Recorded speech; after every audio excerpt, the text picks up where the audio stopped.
milhões, cheia de milagres e mistérios. Novas descobertas na tecnologia sugerem que os milagres incríveis são baseados em fatos reais. A ciência pode revelar a verdade por trás dos maiores mistérios da Bíblia. Mistérios da Bíblia. Evangelhos perdidos. Inverno de 1886. Arqueólogos franceses procuram artefatos na área cristã de um cemitério no Alto Egito. De repente, eles fazem uma descoberta que abala a essência da história cristã. O que eles descobrem é o túmulo esquecido de um monge enterrado no século VIII. Mas o maior achado é o que o monge está levando consigo para a próxima dimensão. Aqueles que enterraram o monge aparentemente pegaram este livreto de papiro e colocaram junto ao corpo. Assim ele poderia entrar na próxima vida com um de seus livros preferidos. Ele contém não Mateus, Marcos, Lucas e João, mas ele contém o Evangelho de Pedro. Aparentemente, o livro é um evangelho de verdade, um relato em primeira mão da vida de Jesus. No entanto, o texto teria sido escrito pelo apóstolo Pedro. Há quase 2000 anos, tudo o que os cristãos sabiam sobre Jesus vinha dos evangelhos da Bíblia cristã, nos relatos de Mateus, Marcos, Lucas e João. Seria aquele um relato perdido real da vida de Jesus, escrito por Simão Pedro, o líder escolhido dos apóstolos? A descoberta disparou ondas de choque pelo mundo dos estudos bíblicos, e essa onda de choques continua, enquanto novos evangelhos perdidos, emergem em inúmeras escavações arqueológicas. O Evangelho de Tomé, o Evangelho de Maria Madalena e até o Evangelho de Judas. A descoberta deles revelou histórias chocantes e controversas sobre Jesus e sua mensagem. Histórias que foram omitidas pela igreja. O Evangelho de Pedro supostamente revela os fatos por trás da ressurreição de Jesus. O Evangelho de Maria diz que Maria Madalena pode ter sido a verdadeira líder da igreja cristã. O Evangelho de Judas diz que Jesus pediu para ser crucificado.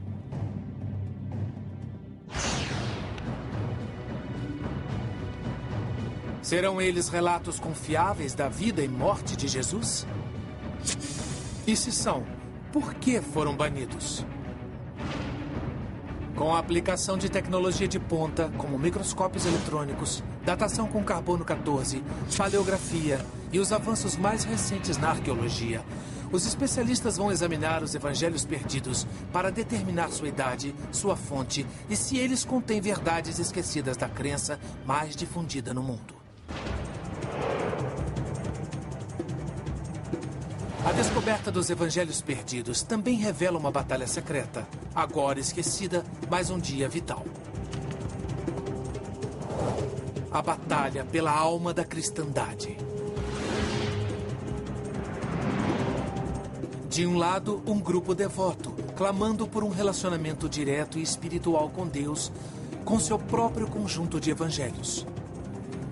De outro lado, a crescente hierarquia do cristianismo ortodoxo, que aceita apenas 4 evangelhos.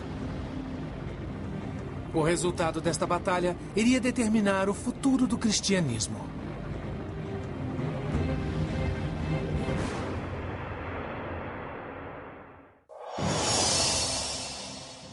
Mas, nos primórdios dessa crença, não havia literalmente nenhum evangelho, nem Bíblia cristã. O cristianismo começa por volta do ano 30 d.C., com um grupo de judeus que seguem os ensinamentos de Jesus de Nazaré. Contamos a história através de histórias, e foi assim no início da jornada de Jesus. As pessoas que estavam à volta dele, os pobres, os marginalizados, muito provavelmente não sabiam ler ou escrever. Então faziam o que os outros faziam. Eles contavam histórias. As pessoas devem ter conversado entre si. Você conheceu Jesus? O que ele disse quando vocês se encontraram? Você estava presente quando ele estava na estrada? Você se lembra da história? O que eu ouvi foi isso. As histórias de Jesus não foram passadas para o papel por décadas. Estudiosos acreditam que o evangelho mais antigo, o Evangelho de Marcos, foi escrito por volta do ano 70 d.C., 40 anos após sua morte. Mas esse não foi o único evangelho. Lá pelo ano 200 d.C., não havia somente os 4 evangelhos. Pode ter havido até 50. Eram documentos como o Evangelho de Felipe, o Evangelho dos Hebreus e a Revelação de Pedro. Alguns desses livros foram mencionados por escritores da antiguidade, mas até recentemente todos estavam desaparecidos. O que aconteceu com eles? E por que há somente 4 evangelhos hoje? A resposta nos leva menos à fé e mais à política. A Bíblia não caiu do céu. A versão final da Bíblia foi feita por pensadores cristãos que representavam um ponto de vista específico. O surpreendente é que a Bíblia cristã, como a conhecemos, não surgiu de fato até 300 anos depois da morte de Jesus. E o homem que determinou o conteúdo da Bíblia cristã tinha interesses poderosos, que tinham pouco a ver com religião.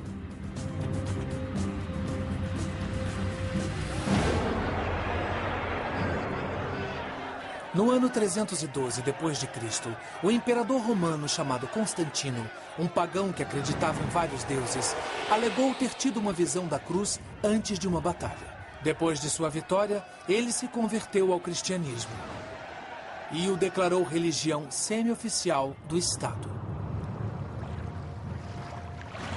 Constantino queria controlar essa nova religião para unificar o Império Romano, que estava se desmantelando. Naquela época, o cristianismo era uma religião mal organizada, uma coleção de igrejas com crenças diversas e escrituras diversas. O imperador pretendia mudar isso. O que ele notou, porém, foi que essas pessoas não eram bem organizadas. E se havia uma coisa que os romanos sabiam fazer, era organizar. No ano 325 d.C., o imperador Constantino convoca o Concílio de Niceia para estabelecer a doutrina básica do cristianismo. Ele reúne os líderes religiosos mais poderosos de todo o mundo para discutir a oficialização de uma religião cristã formal. Uma das coisas interessantes é que se torna claro que ele está primeiramente interessado na unidade. Ele quer que a religião cristã forneça a base ideológica para o império. O objetivo do Concílio de Constantino era unificar a fé religiosa e politicamente. Depois de semanas de debate, os vários bispos e padres concordaram com um conjunto de princípios que unificaria todo o cristianismo e colocaram a religião sob o controle firme do imperador.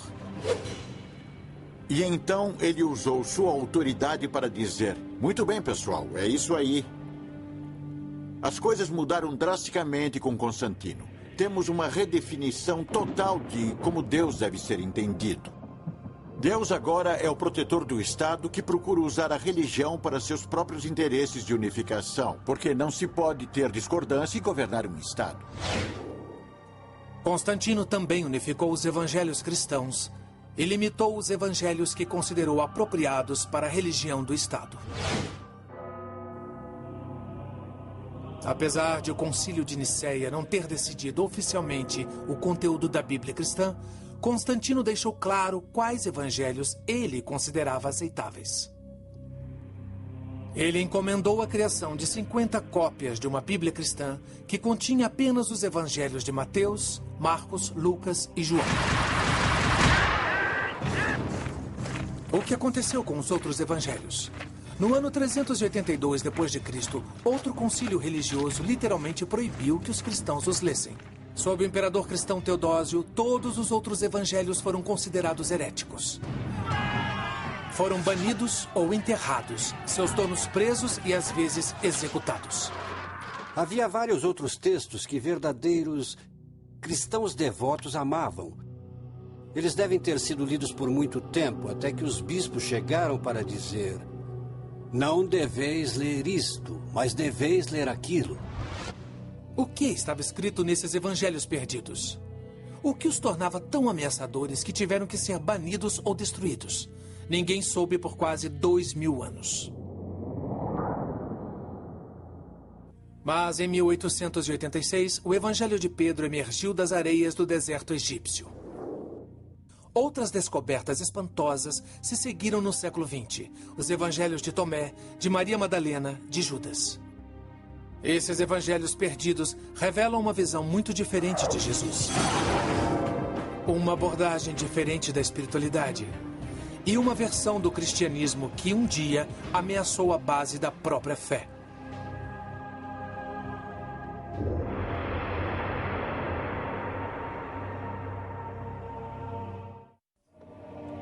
Durante quase 2000 anos, os cristãos acreditaram que existiam apenas 4 evangelhos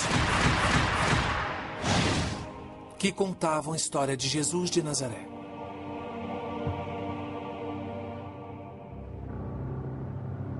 Em 1886, o Evangelho de Pedro foi o primeiro evangelho perdido descoberto em séculos, sugerindo a existência de uma história secreta de escrituras proibidas.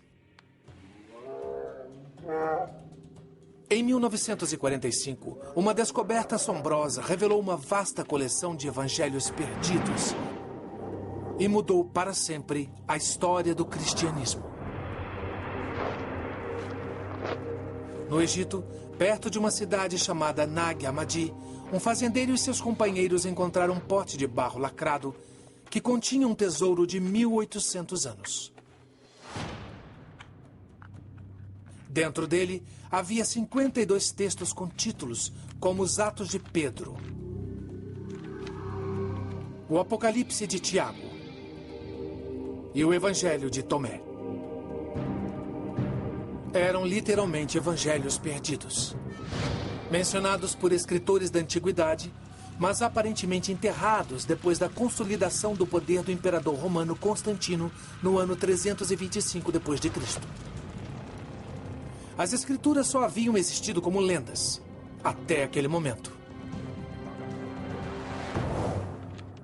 E talvez a mais surpreendente dessas escrituras perdidas seja o Evangelho de Tomé. O Evangelho de Tomé é um documento fascinante. Foi traduzido do grego para o cóptico e contém palavras de Jesus. E muitas das coisas contidas no Evangelho de Tomé encontram-se também no Novo Testamento. A diferença é que o Evangelho de Tomé é um evangelho gnóstico. Os gnósticos eram uma seita do cristianismo antigo que tinha uma ênfase profunda no misticismo e discordava de vários dos preceitos da hierarquia cristã emergente. Os gnósticos foram salvos por conhecimento secreto. Você era um verdadeiro seguidor de Jesus se compreendesse esse conhecimento secreto. Gnosis é uma palavra grega que significa conhecimento e gnóstico significa aquele que sabe. Eles eram essencialmente místicos sob vários aspectos. E se pudessem encontrar a paz de Deus dentro de si, a verdadeira humanidade interior, por que então precisavam ter padres ou bispos? Eles poderiam caminhar seguindo esse Deus interior? No Evangelho de Tomé, Jesus parece transmitir uma estranha mensagem, um ensinamento secreto muito diferente do contido nos evangelhos tradicionais. Os evangelhos tradicionais ensinam que Jesus é o único Filho de Deus. O Evangelho de Tomé sugere que todos nós podemos nos tornar filhos de Deus. Ele diz: quando conhecerdes a vós mesmos, então sereis conhecidos, e entendereis que sois filhos do Pai vivo. Em outras palavras, se Jesus pode ser aceito como o Filho de Deus, todos nós também somos filhos e filhas de Deus. Ele não tem nada que nós não podemos ter. Nós podemos ter o mesmo tipo de relacionamento com a divindade, o mesmo tipo de relação com Deus. O Evangelho de Tomé prega uma ligação pessoal com Deus, sem a necessidade de igrejas organizadas, padres e bispos. Muitos padres e bispos se sentiram ofendidos com os gnósticos, que tinham seu próprio caminho, tinham sua própria linha direta, um telefone vermelho com a divindade. Isso não pegou bem com os representantes da autoridade da igreja. E esse pode ter sido o motivo do Evangelho de Tomé ser considerado herético. A A independência dos gnósticos enfraquece a hierarquia da igreja. Eles acreditam que seus próprios evangelhos são tão válidos, se não mais, como os de Mateus, Marcos, Lucas e João. No caso do evangelho de Tomé, talvez eles estivessem certos. Quando os evangelhos gnósticos foram descobertos em 1945, uma questão perturbadora surgiu. Parecia que o evangelho perdido de Tomé era mais antigo que o de Mateus, Marcos, Lucas e João. Há um debate entre estudiosos quanto à maneira de datar o evangelho de Tomé. O que sabemos é que temos alguns papiros gregos muito primitivos do evangelho de Tomé e parece que partes do evangelho de Tomé são muito antigas. Na verdade, partes do Evangelho de Tomé podem remontar aos primórdios da igreja. A maioria dos estudiosos acredita que os 4 evangelhos tradicionais foram escritos no espaço de uma geração desde a morte de Jesus, 40 a 60 anos depois que os eventos realmente aconteceram. Mas algum material no Evangelho de Tomé pode ser mais antigo, com base em seu conteúdo mais simples. A diferença entre o Evangelho de Tomé e o Novo Testamento é que o Evangelho de Tomé só tem as palavras de Jesus. Não há milagres, não há histórias sobre Jesus. O fato do Evangelho ser apenas uma reunião das palavras de Jesus pode sugerir que é mais antigo e que os outros elementos da narrativa dos outros evangelhos foram adições posteriores. Se o Evangelho de Tomé realmente é mais antigo que os 4 evangelhos tradicionais, isso significa que é mais próximo da mensagem de Jesus? E se for assim, significa que a Bíblia cristã está literalmente incompleta? A resposta pode estar em encontrar a data exata em que o Evangelho foi escrito. O Instituto de Conservação de Museus Smithsonian, ou MCI, tem uma equipe de especialistas e cientistas para extrair os segredos de documentos antigos. Nós fazemos um trabalho de detetive. Nossos cientistas examinam com diferentes tipos de instrumentos para entender realmente o que é, de que lugar do mundo veio. Os estudiosos procuram pistas da idade de um evangelho no papel e na tinta do documento. Sinto que às vezes consigo entrar na cabeça do autor. Principalmente porque um conservador precisa desenvolver uma espécie de visão invertida de raio-x. Você tem um objeto na sua frente que chegou a você em seu estado e sua condição naturais. E você precisa pensar em todas as coisas que aconteceram com ele. Uma pista sobre a idade do papiro pode ser encontrada na própria escrita. Na época em que o Evangelho de Tomé foi escrito, a maioria da população era analfabeta. A pessoa que escreveu o Evangelho era provavelmente um escriba profissional. Pesquisadores descobrem a verdade através da análise minuciosa dos métodos e ferramentas de um escriba. Os escribas não eram apenas redatores, eles levam seus materiais de arte consigo. Eles preparam suas tintas com substância sólida e depois moem e adicionam líquido para escrever. Uma certa variabilidade no tamanho das partículas seria prevista. E uma coisa muito, muito perfeita e muito, muito pura e muito, muito consistente poderia ser um sinal de que é um material mais moderno. Volte. Bem aqui. Uma análise mais detalhada do Evangelho de Tomé revela que certamente não se trata de uma falsificação moderna, mas a idade exata do Evangelho ainda não ficou clara. Um teste com carbono 14 foi feito no Evangelho de Tomé encontrado em Nag Hammadi. As páginas revelaram que a cópia datava aproximadamente de 300 a 400 anos depois de Cristo. As cópias mais antigas de Mateus, Marcos, Lucas e João vêm aproximadamente da mesma época. Mas estudiosos concordam que todos esses evangelhos devem ser cópias de textos muito mais antigos, porque escritores da antiguidade referem-se a esses evangelhos por volta de 150 depois de Cristo. A idade exata do Evangelho de Tomé é incerta e controversa. É mais antigo e mais preciso que os de Mateus, Marcos, Lucas e João? Até que uma cópia mais antiga seja encontrada, a questão continua um mistério. Mas, independentemente da idade, o Evangelho de Tomé revela uma batalha dentro do cristianismo. A igreja tradicional tinha Mateus, Marcos, Lucas e João do seu lado. Mas os gnósticos alegavam ter o apoio da própria Maria Madalena.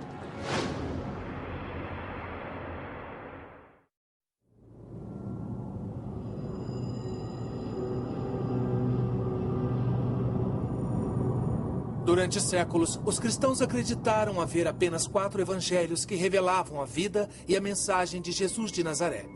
Mas essa crença mudou no final do século XIX com a descoberta dos primeiros evangelhos perdidos. Uma das mais impressionantes escrituras esquecidas foi descoberta no Egito, em 1896. Um evangelho com um autor muito surpreendente.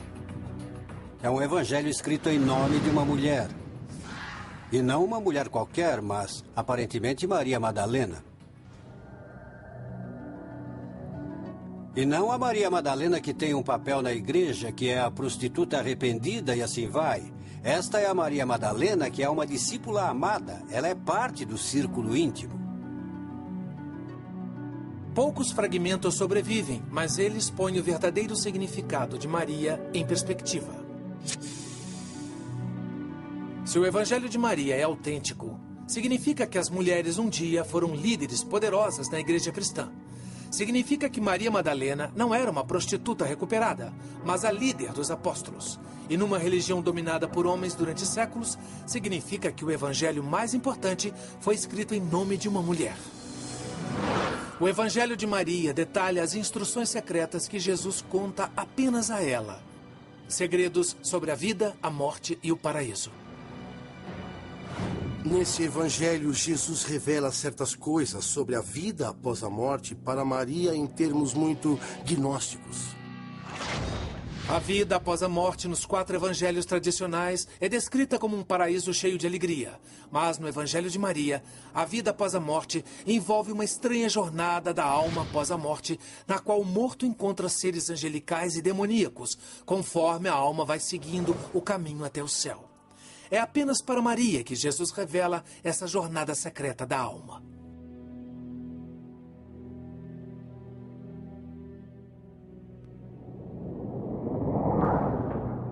O Evangelho relata que Pedro, o líder dos apóstolos, reage de forma explosiva a essa revelação. Pedro diz: ele realmente falou com uma mulher sem nosso conhecimento? Devemos nos voltar e ouvi-la? Ele a preferiu a nós? No Evangelho, os apóstolos ignoram a condenação de Pedro e apoiam Maria, dizendo: se o Salvador a fez digna, quem é você para rejeitá-la? O significativo é que havia uma espécie de ligação espiritual, que Maria era tida como uma pessoa de dentro, uma líder. Alguém que tinha a habilidade de motivar os outros, e esse era seu verdadeiro dom. Ela compreendia o pensamento de Jesus e era capaz de disseminá-lo. Esse evangelho dá uma visão muito diferente do que é a mensagem de Jesus e mostra Maria Madalena como aquela que entende esse ponto de vista de um jeito que os outros discípulos não entendiam. Mas esse texto é um verdadeiro evangelho? O relato testemunhal de Maria Madalena?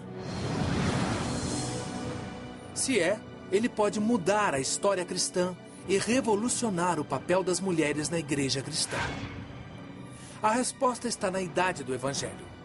Ele é mais antigo que os 4 evangelhos tradicionais? E pode ele ter sido escrito pela própria Maria Madalena?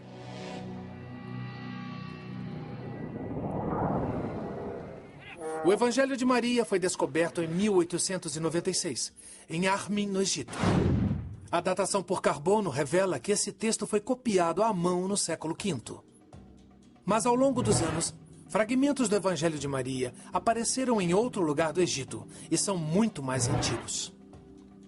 Avanços na tecnologia podem ajudar a definir a data exata, até mesmo de fragmentos minúsculos de textos antigos.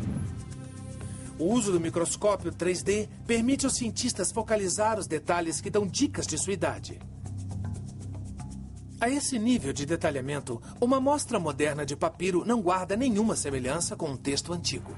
Se isso tivesse 2000 anos de idade, a superfície não seria tão brilhante, seria mais fosca, porque as fibras estariam gastas, criando uma espécie de ranhura na superfície, quase como camurça. Testes como esses ajudaram a fornecer uma data muito precisa para os fragmentos mais antigos do Evangelho de Maria. Eles foram escritos aproximadamente no ano 200 depois de Cristo. A linguagem e o vocabulário também sugerem que o Evangelho de Maria foi escrito durante o século II e não na época de Jesus. Assim, é altamente improvável que Maria Madalena tenha escrito o Evangelho que leva seu nome. A maioria dos estudiosos acredita que ele foi criado por um cristão gnóstico durante o século II que queria invocar a autoridade da apóstola. Não sabemos quem foi o autor, mas muitos imaginariam que realmente há uma voz feminina e uma perspectiva feminina a ser vista aqui. E talvez seja o caso de admitir que há uma voz a ser ouvida que foi reprimida nos outros evangelhos.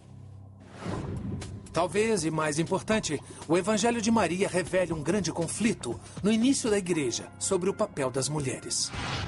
A ideia da liderança feminina é um dado muito interessante a se analisar nos primórdios da história cristã. E o Evangelho de Maria é uma espécie de testemunho disso. O fato de Maria ser líder e mulher é um conceito revolucionário na igreja antiga. A possibilidade de existir um Evangelho de Maria é uma indicação de que realmente existiram pessoas como os gnósticos que eram muito mais abertos à inclusão das mulheres como membros ativos da comunidade. Na verdade, algumas pessoas da igreja ortodoxa que surgia reclamavam disso. Quer dizer que há mulheres ministrando os sacramentos? Existem mulheres que são ordenadas entre os gnósticos? Que vergonha! Os gnósticos não viam nenhuma vergonha nisso. Assim, a existência de um texto como o Evangelho de Maria está perfeitamente de acordo com o ponto de vista deles. Em 1886, arqueólogos franceses que trabalhavam no Egito descobriram um antigo túmulo cristão com um tesouro extraordinário. Entre as mãos de um monge do século VIII estava um livro chamado Evangelho de Pedro. Foi um dos primeiros evangelhos perdidos descobertos. Poderia ele ser um verdadeiro relato perdido da vida de Jesus, escrito por Simão Pedro, o líder dos apóstolos escolhido por ele? Se fosse, mudaria a história do cristianismo, já que o Evangelho de Pedro conta uma versão muito diferente da vida de Jesus. O que nós temos é muito precioso e muito empolgante. É uma história antiga, mas uma história alternativa. No Evangelho de Pedro, os romanos são surpreendentemente solidários. Ele diz que Jesus não sentiu dor na cruz.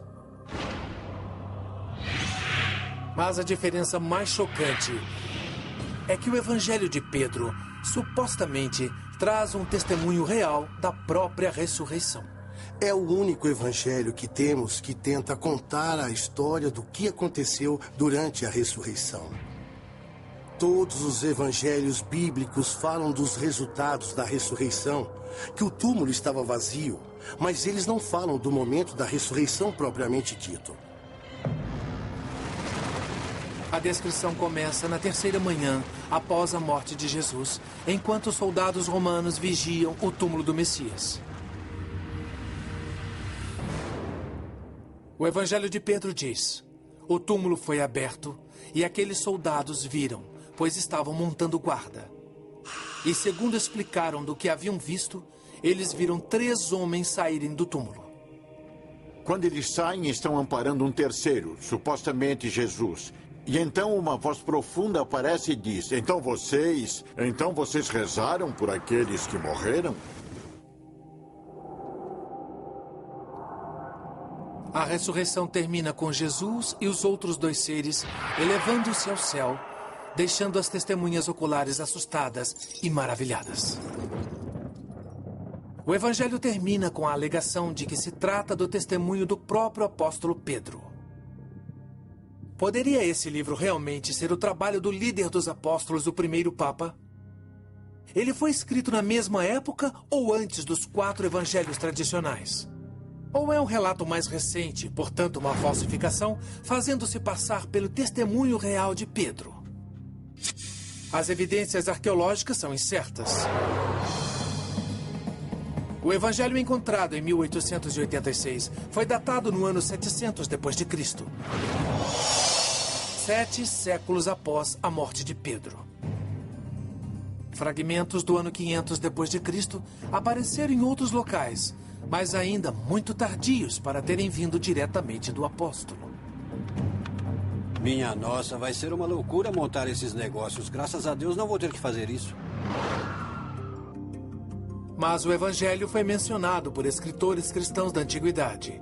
Um bispo de onde hoje é a Turquia mencionou o livro pelo nome por volta de 190 d.C. Podemos remeter o evangelho ao século II, mas não antes disso. Tudo indica que esse é um texto do início do século II.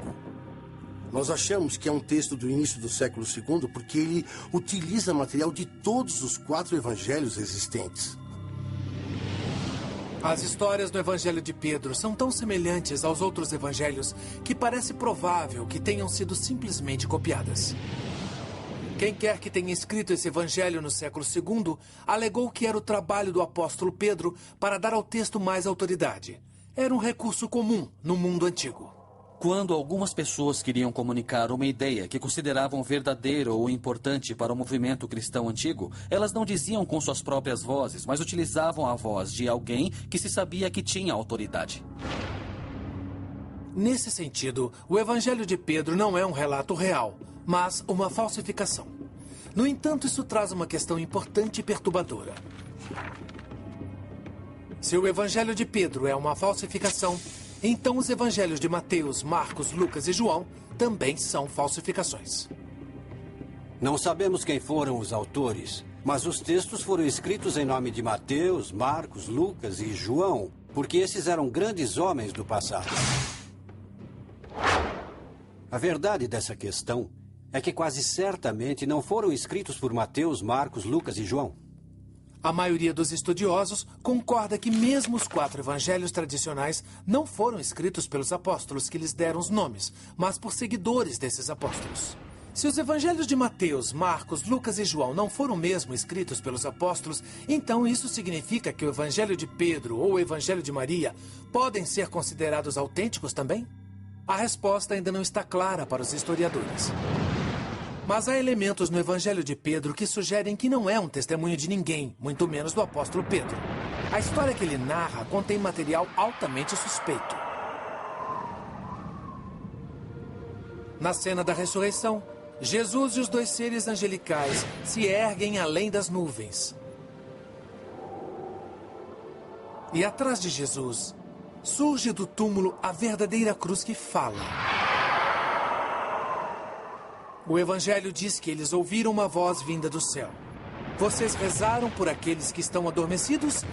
E a resposta veio da cruz. Sim. O Evangelho de Pedro é muito fantasioso, com esses gigantes cujas cabeças alcançavam as nuvens e depois uma cruz que fala. Quer dizer, é demais para alguém acreditar, ainda mais se pretende ser uma pessoa centrada e sóbria na igreja antiga.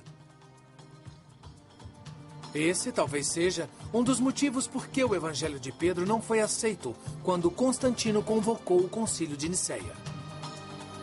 Mesmo assim, ainda havia grupos de cristãos devotos que consideravam esse livro sagrado.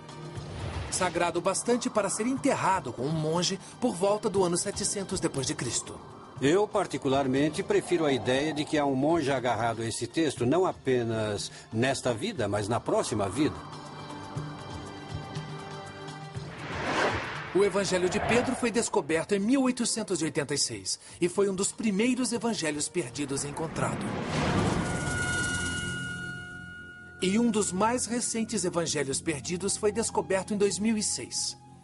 Uma escritura que causou polêmica imediata, porque supostamente havia sido escrita pelo traidor de Jesus, o Evangelho perdido de Judas.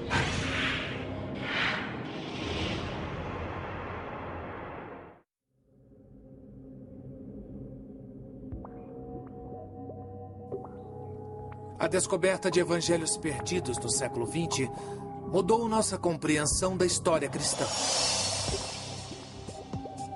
Mas um evangelho perdido descoberto recentemente questiona os fundamentos da fé cristã. Em 2000, um documento em papiro foi recuperado de um antiquário do Egito.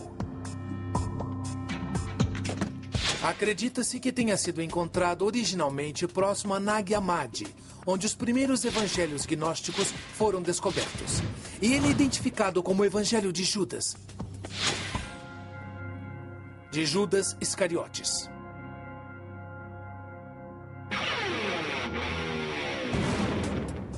Quando foi originalmente divulgado, o apelo era que Judas foi um herói, passou de traidor de Jesus nos evangelhos bíblicos a aquele que é elevado aos céus, porque simplesmente realizou a vontade de Deus.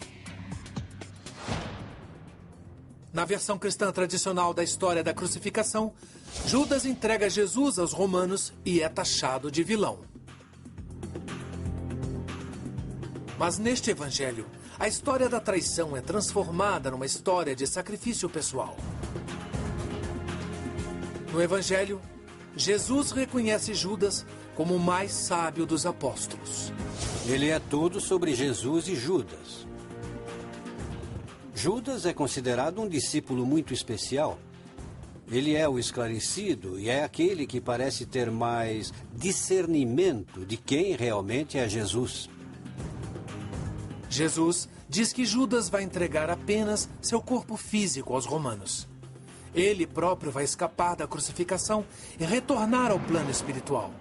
Isso é um sinal claro de que o evangelho tem raízes gnósticas. Esses caras não acreditavam que Jesus fosse realmente humano. Ele só aparentava ser humano, ele era um espírito, por assim dizer. E a ideia do gnosticismo era se livrar desse disfarce, dessa roupagem, desse elemento humano para poder retornar à pura forma de um ser espiritual. É uma inversão notável dos evangelhos cristãos tradicionais. E foi polêmico desde o momento de sua publicação em 2006. Se fosse um evangelho autêntico, escrito por Judas, iria reescrever a história cristã e a teologia. Mas muitos estudiosos acreditam que o Evangelho de Judas só poderia ser uma fraude. A ideia de um Evangelho de Judas Iscariotes é tão provocadora que muitas pessoas a consideraram. Seria possível que fosse uma fraude? Teoricamente, uma pessoa com um senso de humor perverso ou um desejo de enganar o mundo poderia pegar um papiro antigo, criar um texto e se divertir à beça com o mundo. O Evangelho de Judas foi submetido a semanas de investigação. Apesar de sua fonte inesperada, os especialistas estabeleceram que não era uma falsificação, mas provavelmente não era tão antigo quanto os evangelhos tradicionais. Os estudiosos acreditam que o Evangelho de Judas remonta a uma data entre 280 e 330 d.C., quase 300 anos depois da morte de Judas. Obviamente não é um testemunho e foi escrito depois dos 4 evangelhos tradicionais datados do século II. Mas a própria criação do Evangelho de Judas destaca o crescente conflito entre cristãos gnósticos e a igreja tradicional por volta do ano 300 d.C. Você escreve esse evangelho e o atribui a Judas porque é uma maneira de fazer as pessoas pensarem de um jeito diferente sobre todos os personagens e de mudar as regras do jogo, de inverter as coisas. Assim, se você diminuir a importância dos apóstolos e aumentar a de Judas, você terá reconfigurado a maneira como o mundo é visto. Porque o evangelho de Judas critica fortemente a igreja que surge das regras apostólicas. Eles realmente acreditavam que tinham alguma coisa por dentro que dava a eles uma espécie de acesso direto ao divino. Eles não precisavam ter padres e bispos. Eles não precisavam obedecer a esse tipo de autoridade.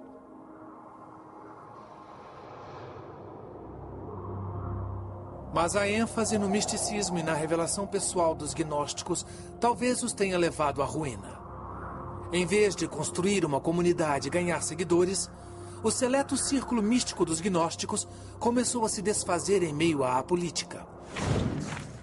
Enquanto isso, em crescimento, a hierarquia cristã estava chamando a atenção dos políticos romanos.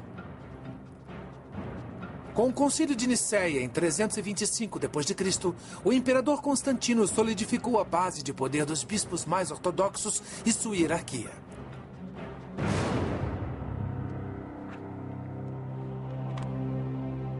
Os 4 evangelhos de Mateus, Marcos, Lucas e João estavam dentro.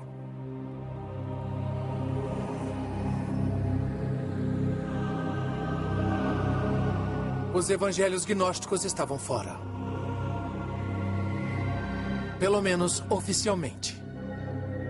É importante ter em mente que esses outros evangelhos que estão no Novo Testamento foram de fato lidos pelas pessoas, valorizados e amados pelas pessoas durante muito tempo. Mas o que essa evolução histórica do Novo Testamento diz sobre a legitimidade dos evangelhos perdidos? O estudo dos evangelhos perdidos é muito fascinante, na verdade. Ele nos ajuda a entender as pressões culturais que o cristianismo sofria e o que ele enfrentava. É bem fascinante imaginar o que teria acontecido em Nicéia e depois disso se uma perspectiva gnóstica tivesse levado a melhor. Eu imagino que haveria uma percepção mais mística, uma noção mais introspectiva do que significa ser motivado como um seguidor de Jesus. Teria sido uma igreja bem diferente, com características diferentes e um significado diferente, um significado mais místico. Mas os gnósticos não levaram a melhor em Nicéia. E em algum lugar, num monastério no deserto egípcio, um grupo de monges gnósticos deve ter se preocupado com o destino de seus amados evangelhos. Eles deviam adorar esse tipo de literatura até aquele dia fatídico em que o arcebispo Atanásio de Alexandria anunciou a todos os monges: está na hora de jogar fora os livros heréticos e ler os livros bíblicos. Talvez os monges tenham retirado com pesar esses livros preciosos da biblioteca de Nag Hammadi e não tenham conseguido destruí-los. Então eles os esconderam em um pote. Assim durariam para sempre, ou quase para sempre. Pelo menos até que pudéssemos encontrá-los na nossa época e lê-los outra vez. Por um milênio, a Bíblia Sagrada com os 4 evangelhos do Novo Testamento foi tida como a verdadeira história de Jesus. Alguns acreditam que os evangelhos perdidos revelam o caminho não percorrido pelo cristianismo. Outros acreditam que o caminho não foi percorrido por algum motivo. Sabe, a expressão é que, às vezes, a história é escrita pelos vencedores. E a ideia é que agora os perdedores tomam a palavra. E a palavra dos perdedores tem valor, mas a outra metade da expressão precisa ser dita. Às vezes, os vencedores merecem vencer. Séculos depois de terem sido entregues às areias do deserto, os evangelhos perdidos continuam polêmicos. E talvez esse próprio fato seja um testemunho do poder da palavra escrita de transmitir fé, esperança e mistério.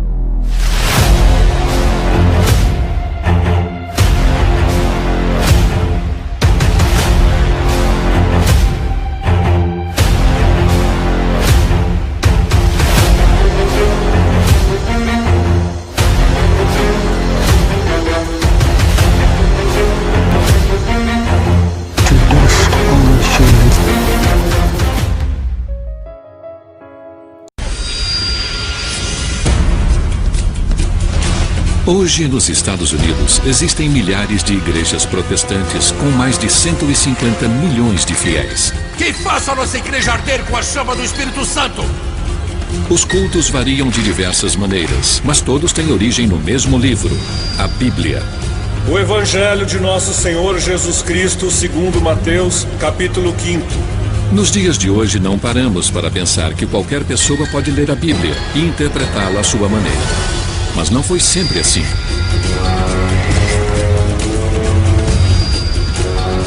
Sabemos que por trás da Bíblia existe uma história sombria de subversão, contrabando, prisões e assassinatos.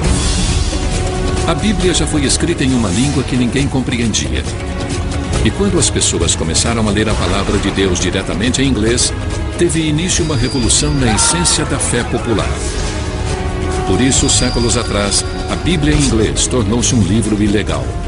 E alguns homens sacrificaram suas vidas para traduzi-la. John Wycliffe, Thomas Cranmer e William Tyndale. Quanto ao Papa, eu o recuso, ele é inimigo de Deus e é o anticristo. Sua luta transformou o acesso à Bíblia em um dos fundamentos do cristianismo e da democracia moderna. Vamos conhecer o legado da Bíblia em inglês.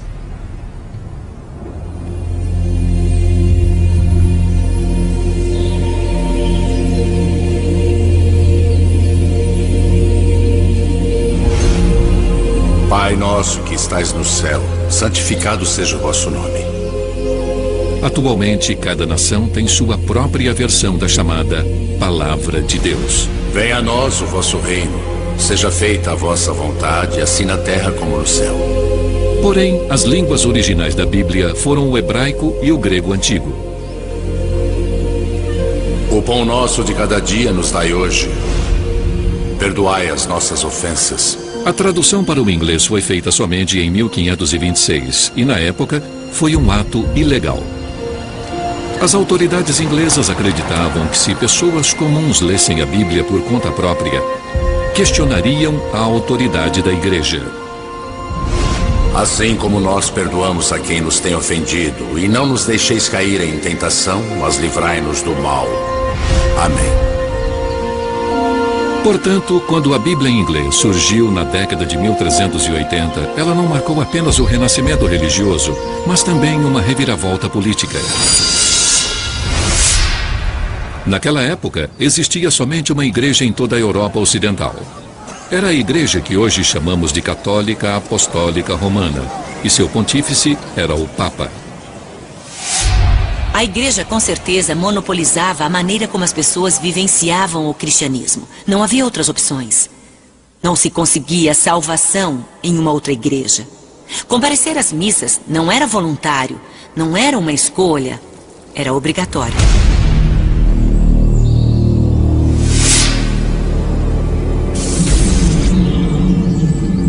Mas em meados do século XIV, uma série de acontecimentos drásticos começou a destruir o velho mundo. De 1348 a 1350, uma praga se alastrou pela Europa. A peste negra matou quase metade da população. Comunidades inteiras foram varridas do mapa e ninguém sabia explicar a causa dos acontecimentos. Acreditavam apenas ser a vontade de Deus. A Europa foi dominada pela morte. E a igreja, com sua promessa de salvação, era a única saída. Mas a Bíblia não era o centro das práticas da igreja, e sim a missa. Celebrada por padres, era um sacramento com o poder de conferir a vida eterna. Este ritual, no qual acredita-se que pão e vinho tornam-se o corpo e o sangue de Jesus Cristo, era tão importante quanto o próprio Evangelho. Mas o povo era excluído. Os padres se voltavam para o altar, ficando de costas para os fiéis, e falavam em latim, uma língua inacessível, que apenas os sacerdotes compreendiam. Mesmo que as pessoas ouvissem a leitura da Bíblia, ela também seria em latim, em uma tradução com 1000 anos de idade. Realizar os rituais e seguir as imposições do padre era o que levava ao paraíso. E isso concedeu à igreja um enorme poder político. O status de um padre era realmente de poder, porque eles eram capazes de executar milagres com suas palavras. E realmente era uma posição muito poderosa. Lá em cima, no altar, lidando com um grande mistério. Dominar a linguagem que o revelava devia ser muito impressionante para as pessoas que não entendiam as palavras que eram ditas.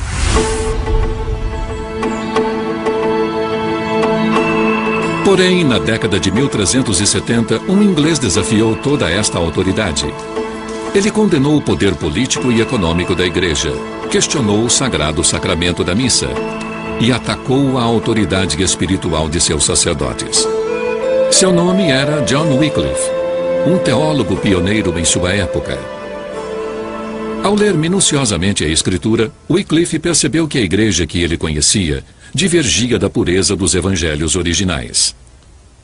A leitura da Bíblia convenceu Wycliffe de que a igreja tinha entendido errado e que o poder que ela alegava ter estava em contradição com a Escritura.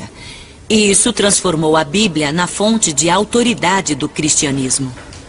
Indignado, Wycliffe propôs um cristianismo puro e renovado, com o suporte de uma Bíblia em inglês. Agora, sabendo disso, por que não podemos escrever o Evangelho em inglês para poder edificar a alma de todos os homens? E assim começou um movimento revolucionário. John Wycliffe e seus seguidores passaram a traduzir a Bíblia para sua própria língua. Na época, eles eram chamados de Lollardos, termo que teve sua origem Lollard, murmurar em holandês, o que aludia ao fato de sussurrar em suas preces.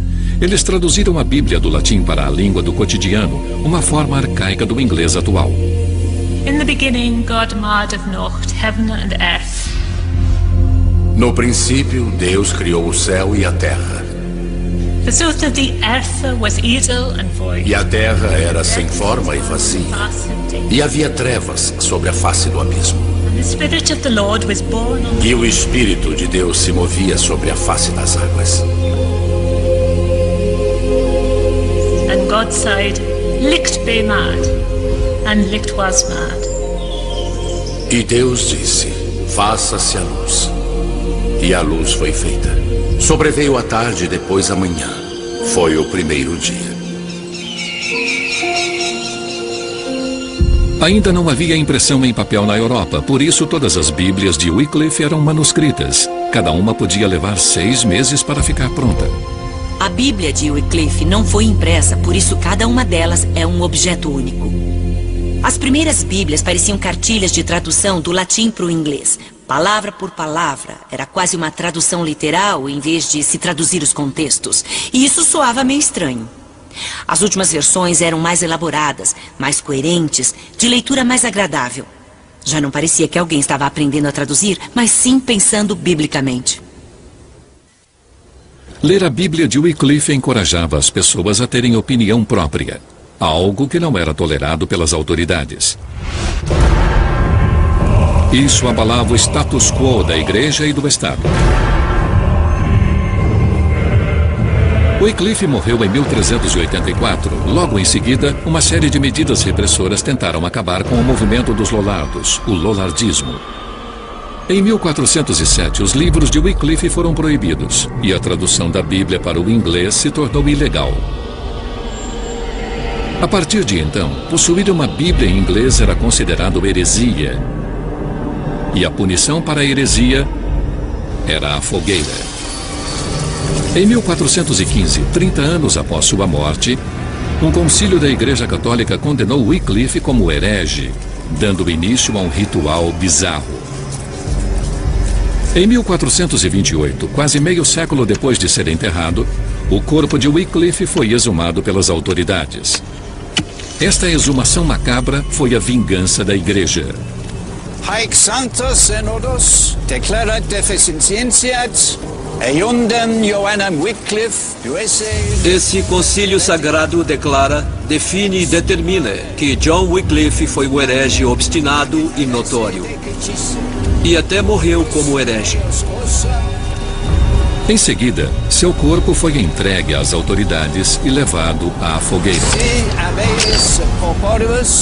Este concílio o excomunga completamente e condena sua memória. Decreta e ordena que seu corpo e ossos, se puderem ser distinguidos dos corpos dos fiéis, sejam exumados e levados para longe do cemitério da igreja, segundo as sanções legítimas da lei canônica. Desta forma, as autoridades esperavam destruir Wycliffe e suas ideias totalmente. Mas foi em vão. Mesmo sendo ilegais, sobraram mais manuscritos da Bíblia de Wycliffe do que de qualquer outro texto medieval em inglês. As ideias de Wycliffe não morreram. Elas são menos mortais que o seu corpo e foram mantidas vivas na inspiração que ele deu a seus seguidores. O interessante sobre as Bíblias de Wycliffe é que sobraram muitas delas. Então, apesar da proibição, elas devem ter sido produzidas em massa. Enfim, eram livros ilegais e, por serem proibidos, se tornaram muito populares. A Bíblia de Wycliffe circulou secretamente entre os Lollardos nos 100 anos seguintes, apesar da proibição. Mas a Igreja Católica ainda tentava controlar a vida religiosa dos ingleses. De tempos em tempos, os bispos conduziam uma purgação e percebiam que as ideias de Wycliffe estavam longe de serem esquecidas. Em um caso de 1506, 60 pessoas foram presas em apenas um vilarejo e 2 foram queimadas como hereges.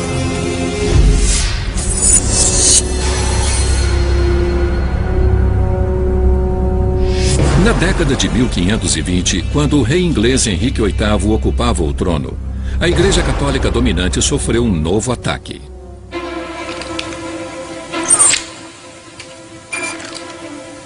Era cada vez mais difícil censurar o pensamento livre. Toda a Europa vivia o alvorecer da Renascença. Descobridores haviam chegado às Américas. Astrônomos estavam criando novos mapas das estrelas. Ocorria uma revolução nas artes e na literatura, e o conhecimento sobre a Bíblia alcançava novos patamares. O surgimento da impressão havia aumentado o número de livros em circulação. Novos manuscritos foram descobertos e melhor compreendidos. Isso aprimorou intensamente o estudo de línguas antigas, como hebraico e grego, nas quais a Bíblia foi originalmente escrita. Em 1515, tudo isso culminou em uma edição revolucionária do Novo Testamento. Era uma publicação dos evangelhos gregos originais em uma nova tradução e mais cuidadosa para o latim. Finalmente, os cristãos instruídos de toda a Europa puderam ler as palavras originais dos apóstolos. E esta nova tradução revelou que a Bíblia em latim, tida como oficial pela Igreja Católica, continha inúmeros erros. Essa edição foi importantíssima. O Novo Testamento é grego em sua essência, e outro texto era uma tradução. O impacto foi colossal.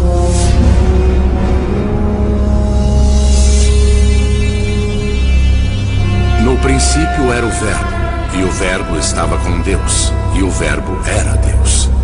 E ele estava no princípio com Deus. Todas as coisas foram feitas por ele, e sem ele, nada do que foi feito se fez.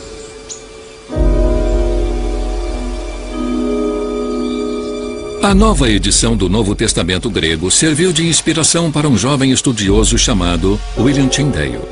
Ele nasceu em 1494 e é o responsável pela maior parte da tradução da Bíblia em inglês conhecida hoje. E a luz resplandece nas trevas, e as trevas não a compreenderam.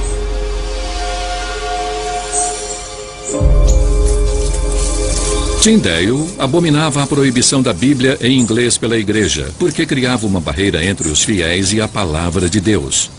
Quem é tão cego a ponto de dizer que não pode ver a luz e anda na escuridão? Para ele só resta errar. E esse erro é o perigo da danação eterna. É provável que Tyndale tenha sido influenciado pelo lollardismo e já conhecesse a antiga Bíblia em inglês. O lollardismo ainda era forte e Tyndale devia conhecê-lo desde criança. O que Tyndale mais admirava nos textos dos lollardos era a sua acessibilidade. O mais impressionante no lollardismo é o fato de não excluírem ninguém. A Bíblia era escrita para todo mundo. Mas Tyndale se inspirou no novo texto grego para fazer sua própria tradução. Na faculdade Magdalen, em Oxford, ele mostrou para 2 alunos, apesar do risco. Acho que foi em Magdalen que Tyndale leu a escritura para alguns amigos e alunos em segredo. Ele deve ter lido sua própria tradução do Novo Testamento grego para eles. E acredito que sua missão começou com a chegada do Novo Testamento grego.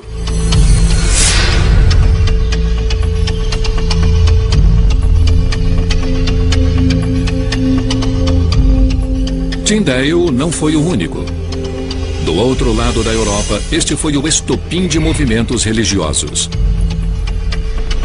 O maior deles eclodiu em Wittenberg, na Alemanha. Lá, um monge chamado Martinho Lutero havia estudado o Novo Testamento minuciosamente, assim como Wycliffe. Isso resultou em um embate com as autoridades da igreja. Para ele, o poder e a riqueza da igreja eram uma exploração inaceitável dos fiéis. Sua revolta deu início ao que chamamos hoje de Reforma Protestante. Ela dividiu a Europa para sempre e guerras religiosas devastariam o continente por um século e meio. Acho que não aconteceu nada de inevitável durante a época da Reforma. Mas essa briga tocava em questões muito profundas. A salvação e a entrada no paraíso. E o que os protestantes afirmavam era que eu e você não podemos fazer nada pela nossa salvação. Tudo está nas mãos de Deus. A mensagem de Lutero é essa. O problema é que a igreja medieval afirmava: você pode tomar atitudes sim para ser salvo. Existe um lugar chamado purgatório onde você pode passar um tempo. Podemos orar por você para ajudar a entrar no paraíso. Lutero era contra essa ideia de que você e eu podemos fazer alguma coisa. Lutero insistia que a fé, e apenas a fé, era a chave para a salvação. Isso feriu o papel da Igreja Católica como a intermediária privilegiada entre os fiéis e seu Deus. Surgia assim a base do protestantismo. Lutero não se calou com as ordens do Papa, e foi isso que causou a divisão. Ao contrário da Inglaterra, a Alemanha não proibia traduções da Bíblia. Em 1522, Lutero publicou sua própria versão em alemão do Novo Testamento. Apesar de suas origens heréticas, esta versão foi um sucesso. A primeira edição de milhares de cópias se esgotou em semanas. De volta à Inglaterra, Tyndale continuou seu trabalho clandestino, esperando reproduzir o sucesso de Lutero. Porém, a Inglaterra católica era um lugar perigoso para pessoas com uma visão religiosa não convencional. Tyndale enfrentou uma dura resistência ao difundir suas crenças polêmicas. Ele foi intimado pelo tribunal eclesiástico por disseminar a heresia. Embora tenha conseguido se defender, Tyndale foi desacreditado. Porém, permaneceu convicto em levar a palavra de Deus para o povo inglês. Se Deus me permitir, em poucos anos, poderei fazer um menino lavrador compreender as Escrituras melhor do que tu.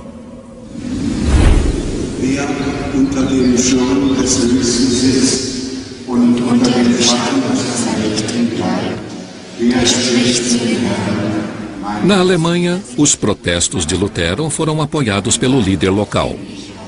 Na Europa Católica, Wittenberg se tornou um refúgio da Reforma, uma cidade onde as missas e a Bíblia adotaram a língua nativa. Mas na Inglaterra, tamanha aprovação estava fora de cogitação. No entanto, em 1524, Tyndale saiu do país decidido a publicar sua versão. Não se sabe ao certo para onde ele foi. A Alemanha era o destino mais provável.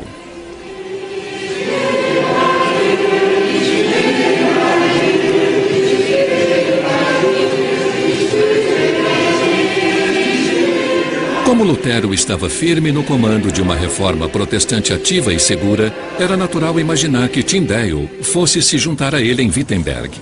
Mas, na verdade, não existem muitas provas. Afinal, Tyndale era um herege, e mesmo na Alemanha havia pessoas que o entregariam para as autoridades da igreja.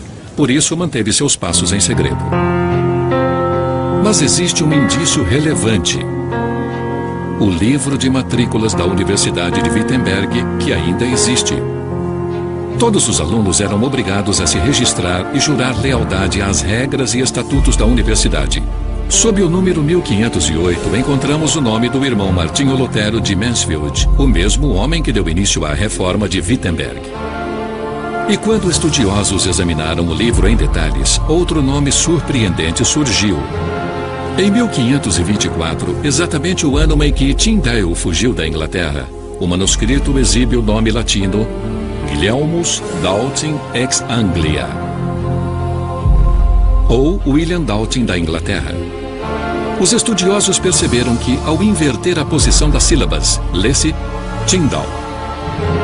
Poderia ser o codinome de William Tyndale, um agente secreto espiritual? Tudo o que sabemos é que Tyndale terminou sua tradução do Novo Testamento na Alemanha. À sua volta, ele ouvia os sons de uma língua estrangeira, mas isso não abalou sua devoção à língua materna. Ao lado de seu assistente William Roy, um ex-frade inglês, ele trabalhou a partir da versão original em grego, da versão em alemão de Lutero e da versão de 1515 em latim. Desta forma, ele transformou o texto grego na base de toda a literatura inglesa subsequente.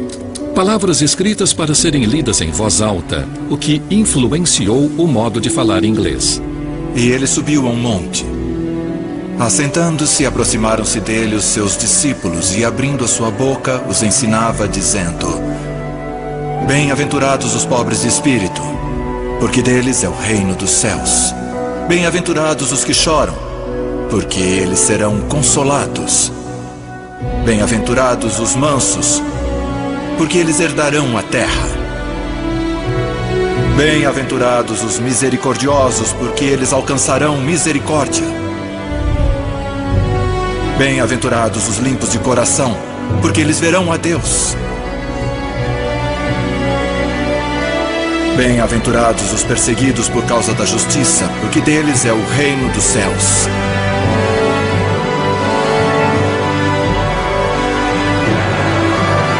A linguagem usada por Tyndale foi revolucionária. Seu estilo era simples e ele enfatizava a fala do dia a dia dos ingleses, natural e direta.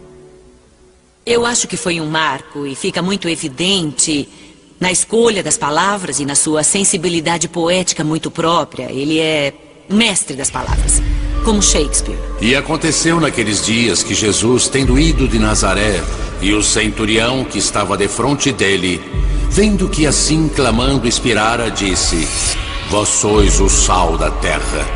Não tendo eles lei, para si mesmos são lei.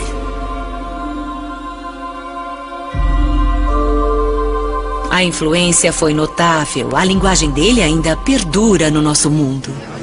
Mas o livro foi revolucionário de outra maneira.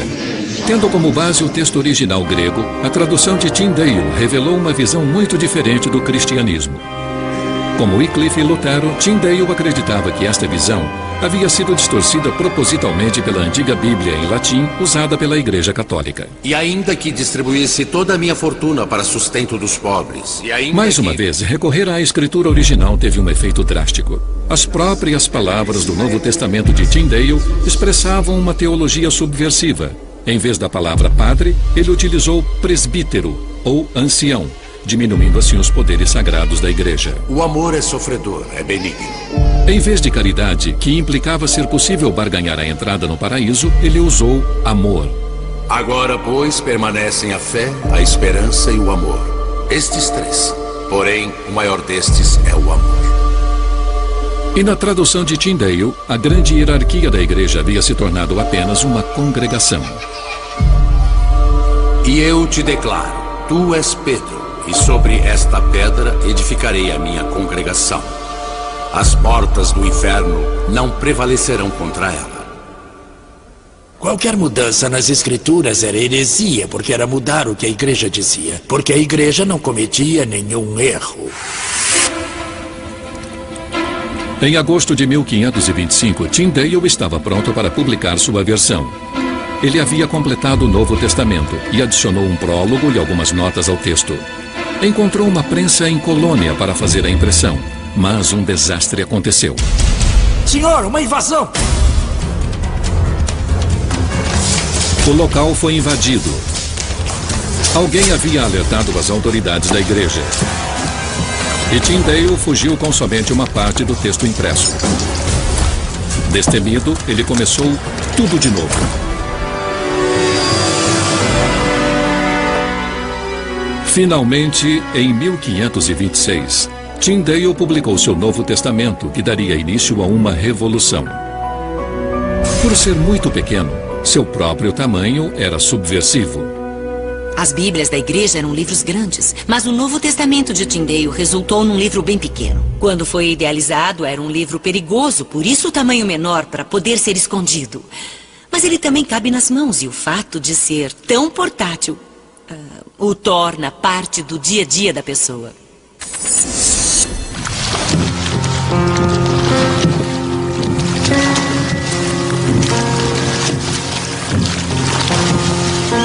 Poucas semanas depois da impressão, as primeiras 1000 cópias do Novo Testamento de Tyndale começaram a ser levadas à Inglaterra para serem vendidas no mercado negro. Tornou-se um best-seller. O governo reagiu com uma perseguição violenta. O Novo Testamento de Tyndale foi queimado em praça pública. Logo, as chamas não estavam apenas engolindo livros, mas também pessoas. Diz Paulo em Romanos: porque eu não me envergonho do Evangelho de Cristo. Pregadores que difundiam a palavra para grupos de transeuntes foram presos e levados à fogueira. Porém, a coragem fanática dos reformadores confirmou a força da Bíblia de Tyndale.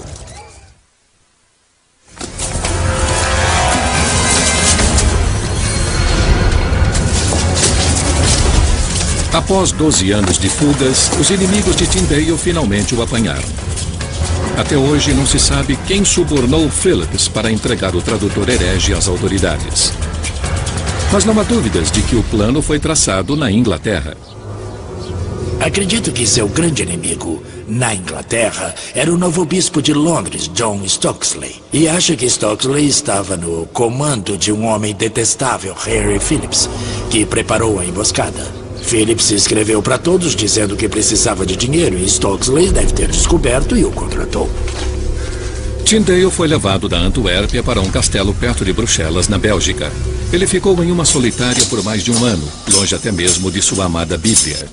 A partir dali, o homem com o maior domínio da língua inglesa, na minha opinião, depois de Shakespeare, ficou sem ouvir sua língua por 500 dias. Falavam flamengo ou latim. 500 dias sem luz, sem livros, sem nada. Ele nunca duvidou de sua fé. Em outubro de 1536, enfrentou sua última provação.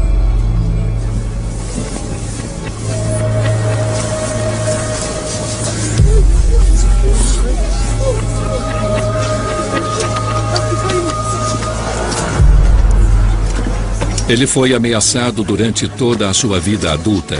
No entanto, sua convicção não foi ofuscada.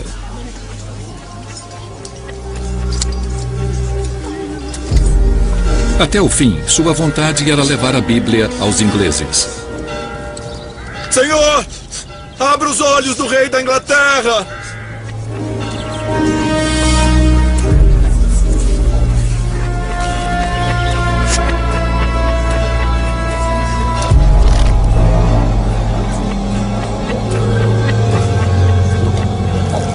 Tyndale seria poupado do horror das chamas ao ser estrangulado antes. Mas quando o fogo se ergueu ao seu redor, ele recobrou a consciência. O serviço havia sido mal feito.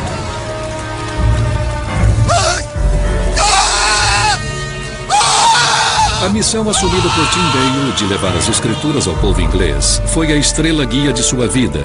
E no final o levou à morte. Mas incrivelmente, poucos meses depois que ele morreu, o povo inglês finalmente teve acesso à Bíblia que ele tanto queria ter disseminado. Houve uma reviravolta inesperada.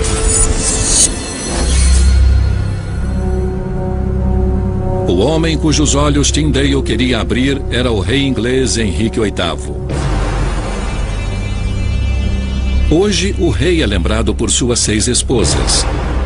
Henrique precisava de um herdeiro com certa urgência, e sua primeira rainha não conseguiu gerar um filho. Ele precisava se divorciar, mas o Papa não consentia. Henrique não tinha uma boa representação em Roma. E por isso a igreja não ia lhe conceder a anulação. Se a igreja não lhe concedesse um divórcio legal, Ele teria que achar uma igreja disposta a isso. A reação de Henrique foi perturbadora. Ele se apoderou da igreja inglesa. Por toda a Inglaterra, é possível ver as ruínas da Igreja Católica medieval. São ruínas de mosteiros fechados por Henrique VIII após o rompimento com Roma. Elas são um símbolo permanente da revolução que atingiu a Inglaterra na década de 1530, depois da apropriação da igreja por Henrique VIII. O braço direito do rei, encarregado da transformação, foi o arcebispo de Canterbury, Thomas Cranmer. Mas a meta de Cranmer ia além do divórcio do rei Henrique e até da criação de uma igreja nacional. Ele queria que a Inglaterra se convertesse aos ideais protestantes.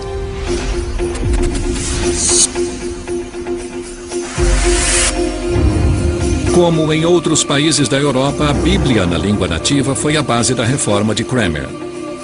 Ele agiu rapidamente para preencher esta lacuna na Inglaterra. Esta é a primeira Bíblia oficial em inglês, conhecida como a Bíblia de Matthew.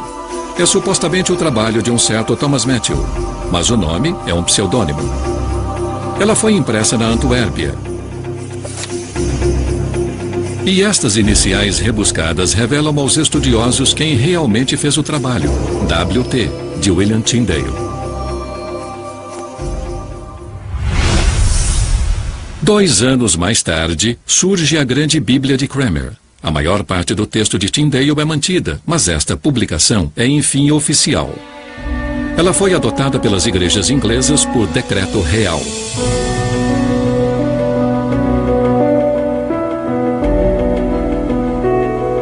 Toda a paróquia do país foi obrigada a comprar uma, e o arcebispo Cranmer estimulava publicamente sua leitura. E é conveniente e bom que as escrituras sejam lidas por todo e qualquer tipo de pessoa, e somente em uma linguagem. Todos devem encontrar tudo em que devem acreditar, o que devem fazer e o que não devem fazer. Para muitos, ouvir a palavra de Deus em inglês era mais do que uma revelação. Era uma revolução. O clero foi desafiado e muitos sacerdotes ainda se prendiam às convicções católicas, apesar dos decretos de Cranmer.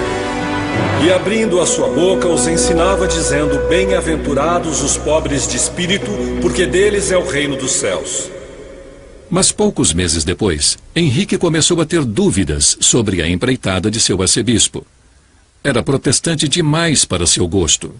Se o ato de não reconhecer a autoridade do Papa é ser protestante, então Henrique era um ótimo protestante. Se é realmente a crença central de que você é salvo pela fé e não pelas boas ações, então Henrique não era protestante, era bem conservador. Mas os filhos de Henrique eram bem menos ambíguos.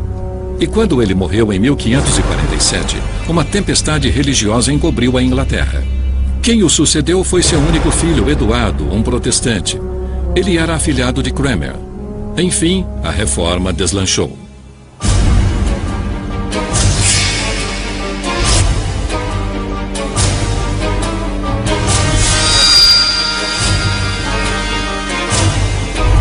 Mas apenas 5 anos depois, o rei Eduardo morreu e foi sucedido por sua irmã Maria, uma católica fervorosa. Ela reverteu as determinações e reintroduziu toda a tradição católica. Neste processo, 300 protestantes foram queimados na fogueira e Thomas Cranmer, o homem que publicou a primeira Bíblia oficial em inglês, foi preso. Ele foi obrigado a se retratar e a admitir que seus conceitos eram falsos, declarando isso em público. Só assim, os católicos acreditaram que seus inimigos protestantes poderiam ser derrotados. A grande vantagem da Bíblia é que a gente pode lê-la por conta própria. Ela existe para ser lida pelas pessoas. Isso significa que você pode interpretá-la à sua maneira. E uma das características peculiares da Inglaterra do século XVII é que as pessoas tinham opinião própria. Na época em que a rainha Elizabeth foi sucedida por seu primo Jaime, rei da Escócia, esta liberdade turbulenta levou à divisão religiosa.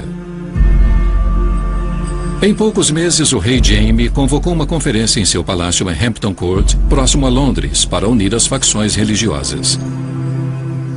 Os puritanos ficaram muito satisfeitos, porque os escoceses já haviam destruído o poder de seus bispos.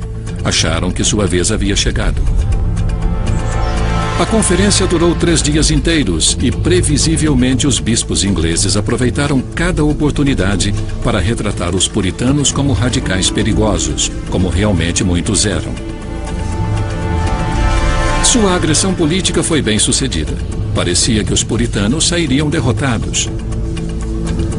Até que um dos religiosos puritanos sugeriu uma nova tradução da Bíblia.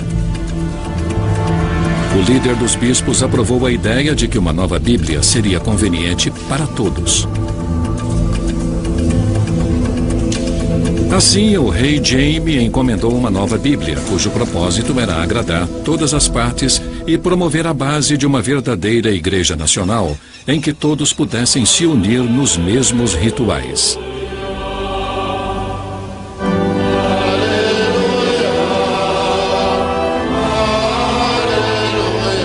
Mas alguns puritanos ainda consideravam abomináveis os rituais e bispos do anglicanismo. Eles insistiam em frequentar uma igreja própria. E como no caso de Tyndale, isso só seria possível se saíssem do país. Eles cruzaram o Atlântico rumo à América e ficaram conhecidos como os Pais Peregrinos. A comunidade que formaram em New Plymouth, em 1620, inspiraria a criação dos Estados Unidos. Em vez de uma igreja estatal, como havia ocorrido na Inglaterra, os Pais Peregrinos criaram um estado eclesiástico. Uma comunidade sagrada, baseada exclusivamente em suas próprias leituras da Bíblia em inglês. Não era um povo dedicado à liberdade de pensamento, exceto o deles. Eles queriam fundar uma igreja que fosse tão central no funcionamento da sociedade quanto a igreja anglicana na Inglaterra. Comunidades puritanas similares se espalharam pelas novas colônias. Foi um experimento revolucionário, tanto para a política quanto para a religião. E por trás de tudo isso estavam as palavras da Bíblia do rei Jaime, que havia sido trazida pelos peregrinos. Ela se tornou parte essencial da vida norte-americana até os dias de hoje. Para a maioria das pessoas, a linguagem do século 17 na Bíblia do rei Jaime é a voz de Deus. É como a Bíblia deve soar. Bem-aventurados os pobres de espírito, porque deles é o reino dos céus. Bem-aventurados os limpos de coração, porque eles verão a Deus. Bem-aventurados os que têm fome e sede de justiça, porque eles serão fartos. Bem-aventurados os misericordiosos, porque eles alcançarão misericórdia. A linguagem da Bíblia do rei Jaime é rica e bonita e esteticamente estimulante. E para a maioria das pessoas de tradição protestante, que não enfatiza as artes visuais, eu acho que essa linguagem se tornou o único prazer estético. Era a única opção para elas, não só por motivos religiosos, mas porque levavam vidas de trabalho duro nas fazendas e nas zonas rurais, em lugares onde outras formas de cultura não estavam disponíveis.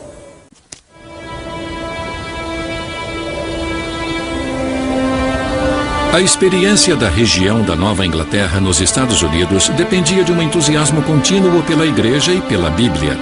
E por volta da década de 1730, a convicção religiosa e o entusiasmo dos primeiros colonizadores esfriou em toda a área. E então ocorreu um acontecimento extraordinário. Porque Deus amou o mundo de tal maneira que deu seu Filho unigênito para que todo aquele que nele crê não pereça, mas tenha a vida eterna. Em Northampton, Massachusetts, o pastor Jonathan Edwards percebeu uma nova onda de entusiasmo religioso em seus cultos. Ele o chamou de o Grande Despertar.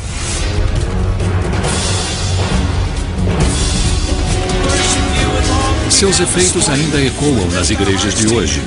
Percebe-se uma nova ênfase na experiência religiosa emotiva, nascida do poder transformador da Palavra de Deus. Eu não estaria aqui hoje se não fosse a presença de Deus na minha vida. Com sua misericórdia e sua graça. Ele abençoou o meu caminho. Eu chego lá. Mas o ressurgimento deste fervor era forte demais para se limitar às igrejas que já existiam. Estimulados pelo calor do entusiasmo religioso, alguns fiéis fundaram suas próprias igrejas, deixando de lado as antigas igrejas puritanas menos fervorosas.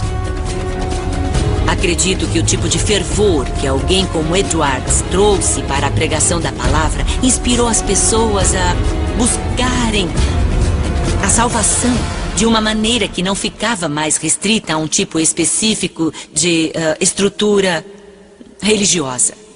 E aí, o que surge é um tipo de emoção descontrolada, centralizada nas escrituras, usando a Bíblia como um roteiro.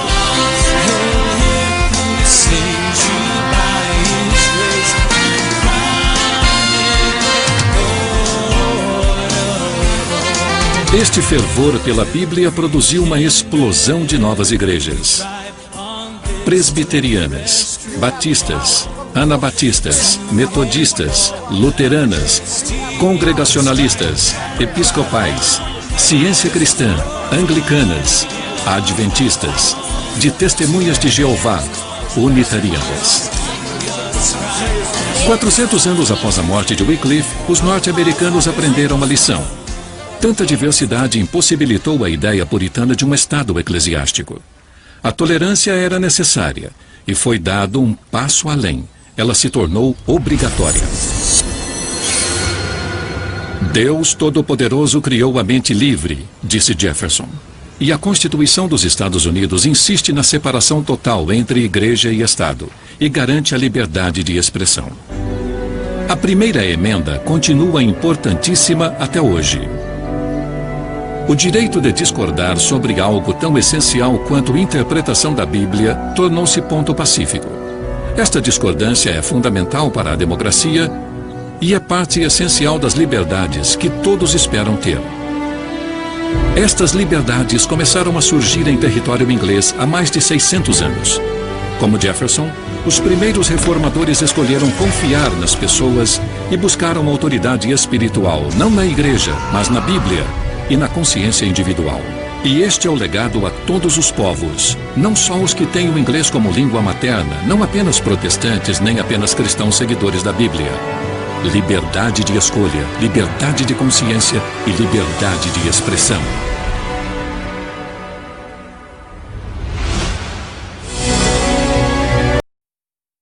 Esteja atento, não foi contra Satanás que o Salvador mais lutou contra, lembra? Foi contra o sistema religioso. É porque ele é mais perigoso que Satanás, ele sabia disso. É com ele que você mais deve se preocupar, pois se mostra ser o caminho até o Criador. Se você está disposto a mudar de vida, ser fiel ao Criador para alcançar a vida eterna, o que você procura? Pense, uma denominação religiosa feita por um homem, certo? Uma igreja.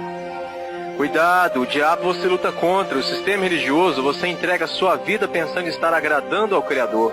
É diferente e muito mais perigoso. Você não sabe quem criou o sistema religioso? Nós já vimos isso nesse vídeo. As denominações te ensinam que o diabo é o seu único inimigo para que não veja que eles são a maior causa humana de almas perdidas no caminho.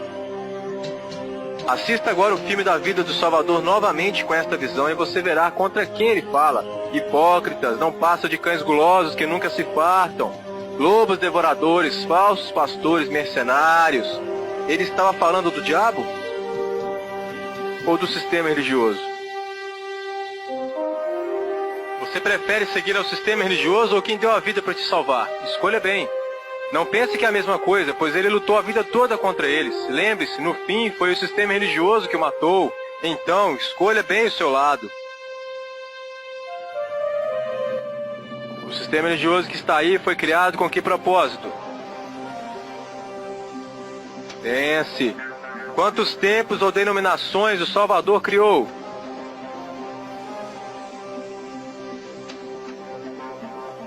Ele nos mandou frequentar templos? A única vez que ele foi e pregou contra o templo, quiseram matá-lo por isso e ele se escondeu. Escondeu deles para não morrer porque não era a hora. Já te ensinaram isso?